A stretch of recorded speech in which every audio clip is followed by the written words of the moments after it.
இன்றைக்கி ஹாஸ்டலில் என்ன லஞ்சுன்னு பார்க்கலாமா? அதுக்கு முன்னாடி நீங்கள் சேனலை இன்னும் சப்ஸ்கிரைப் பண்ணலன்னா மறக்காமல் சப்ஸ்கிரைப் பண்ணி சப்போர்ட் பண்ணுங்கள்.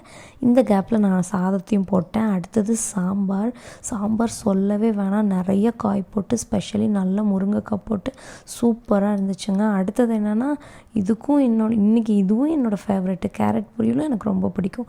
ஸோ அதையும் எடுத்து வச்சுட்டு ஓப்பன் பண்ணி பார்த்தா என்னடா அது மோர் குழம்பா, ஐயையோ அப்படின்னு சொல்லிட்டு திரும்ப கொஞ்சமாக ரைஸ் வச்சுட்டு அந்த மோர் குழம்பு எடுத்து அப்படியே சைடில் ஊற்றிக்கிட்டேன். எனக்கு கேர்டு மோர் குழம்புங்கிறது இப்போ ரீசெண்ட் டேஸில் கொஞ்சம் அதிகமாக பிடிச்சிருக்கு. ஸோ மோர் குழம்பு சைடில் ஊற்றிட்டு அப்புறம் என்னமோ குறையுதுன்னு யோசித்து திரும்பி பார்த்தா அப்பள டப்பா.